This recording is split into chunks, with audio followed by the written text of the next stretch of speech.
চার চার নম্বর ক্লাস এটা। 9 নম্বর অঙ্কটা দেখো, 29 যোগ 25 যোগ 21 ডট ডট ডট মাইনাস 23 সমান কত, মানে আসলে সমষ্টি বের করতে বলছে। সমান কত মানে কি আসলে সমষ্টি বের করতে বলছে, কিন্তু এখানে এন এর মান দেওয়া নাই। এন এর মান দেওয়া আছে নাই, আমাদেরকে এন এর মানটা আগে বের করতে হবে, তারপরে আমরা সমষ্টি বের করবো নাকি। তাহলে আমরা লিখবো এখানে প্রথম পদ এ ইকুয়াল টু কত 29, সাধারণত ডি সমান কি হবে বলতো, দ্বিতীয় পদ থেকে প্রথম পদ বিয়োগ 25 মাইনাস 29 কত -4 ঠিক আছে কি। আচ্ছা ধরি পদ সংখ্যা এন, আমরা ধরে নিলাম পদ সংখ্যা এন, এটা আমরা ধরে নিলাম। তো এন তম পদ সমান কত হবে, অতএব এন তম পদ কত হবে a plus n minus 1 into d, ঠিক আছে কি। আচ্ছা এন তম পদ বলতে আমরা কোনটাকে বুঝি, লাস্টের যে পদটা সেটা, শেষ পদটা। তাহলে এটা ইকুয়াল টু -23। এখন এই সমীকরণটা ক্যালকুলেশন করব, ক্যালকুলেশন করে আমরা এন এর মানটা পাবো। এর মান কত 29 প্লাস এন মাইনাস 1 ইন্টু ডির মানটা কত -4 সমান -23, বুঝতে পারছো। আচ্ছা দেখো 29 -4 দিয়ে এটাকে গুণ করলে এখানে প্লাস হবে না, এখানে মাইনাস হবে, -4n প্লাস 4 সমান -23। -4 দিয়ে গুণ করলাম, -4 দিয়ে এনকে গুণ করলে -4n, মাইনাস মাইনাসে +4, হ্যাঁ 1 দিয়ে 4 কে গুণ করলে 4 হয়।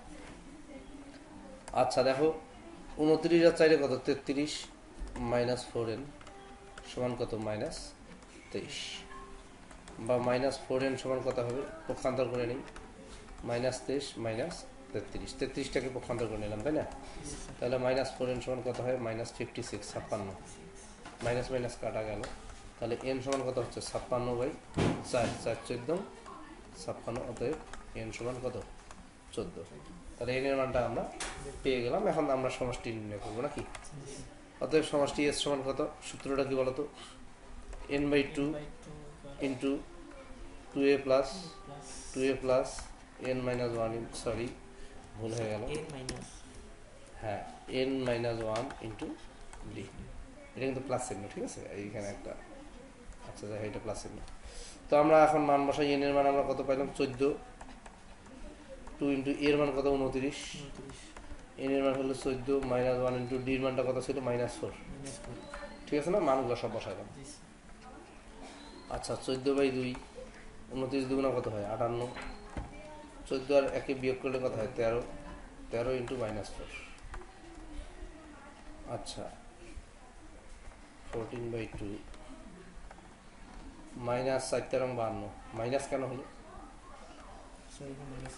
আচ্ছা এই যে মাইনাসে আর এই প্লাসে মাইনাস, 14/2 ইন্টু এটা বিয়োগ করলে কত হয় 6 হয়, 6 না, 58 থেকে 52 বাদ দিলে 6 হয়, এটা কাটা 3 14 কত 42, তাহলে সমষ্টি আমাদের কত 42, এটাই আনসার। 10 নম্বর অঙ্কটা দেখো, কোন সমান্তর ধারার 12তম পদ 77 হলে এর প্রথম 23টি পদ 23টি পদের সমষ্টি কত। তাহলে আমরা ধরি এখানে ধরি প্রথম পদ ধরি এ, ঠিক আছে, সাধারণ অন্তর ধরি ডি, এগুলো ধরলাম আমরা, ঠিক আছে, এগুলো কোনো কিছু দেওয়া নেই, আমরা ধরে নিলাম। তাহলে 12তম পদ কত হবে 12তম পদ, অতএব 12তম পদ এ প্লাস 12 মাইনাস 1 ইন্টু ডি, বুঝতে পারছো 12 মাইনাস কেন হলো, এন এর পরিবর্তে 12, রাইট। তাহলে কত হচ্ছে এ প্লাস 12 থেকে 1 বিয়োগ করলে কত হয় 11 ডি। আচ্ছা এখন বলছে যে 12তম পদ হলো 77, 12তম পদ কত 77, তার মানে এটা ইকুয়াল টু 77, এটা ইকুয়াল টু আমরা লিখে দিতে পারি 77, বুঝতে পারছো, আমরা লিখে দিতে পারি a প্লাস 11 ডি সমান 77, ক্লিয়ার। আচ্ছা বলছে প্রথম 23টি পদের সমষ্টি কত, প্রথম 23টি পদের সমষ্টি এস, সমষ্টি মানে কি এস, এস 23 দিই আমি 23। আচ্ছা এস এন মানে এনটি পদের সমষ্টি কত বলো, n/2 2a plus n minus 1 into D.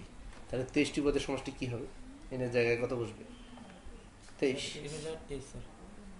N পদের সমষ্টি যদি এটা হয় তাহলে আমার 23টি পদের সমষ্টি কত হবে, এন এর জায়গায় কত বসবে 23 বসবে না, তাহলে এই যে 23/2 2a plus 23 minus 1 into D, বুঝুন এই জিনিসটা। এনটি পদের সমষ্টি যদি এটা হয় তাহলে 23টি পদের সমষ্টি এটা। এখন আমরা এখানে একটু ক্যালকুলেশন করব। 23/2, হ্যাঁ, 2a প্লাস 23 থেকে 1 বিয়োগ করলে কত হয়? 22d। ঠিক আছে, 23/2, এখানে 2 কমন নাও, 2 কমন নিলে কত হয়? a plus 11d। ঠিক আছে, আচ্ছা 23/2 গুণন, আচ্ছা না এখানে 2 আর 2 কাটা, এই 2 আর এই 2 কাটা, এটার নিচের এটাও গুণ আসে, তাহলে থাকে কত? 23 গুণন a প্লাস 11d। 23 গুণন, এখন a প্লাস 11ডির মান কত দেখো, এখানে দেওয়া আছে, এই যে a প্লাস 11ডির মান কত? 77 নাকি? তাহলে এই জায়গায় আমি এইটার পরিবর্তে বসাবো 77। এখন এই 23 আর 77 গুণ করলে 1771। 1771, এটা আমাদের অ্যান্সার। বুঝতে পারছো? কোনো সমস্যা আছে?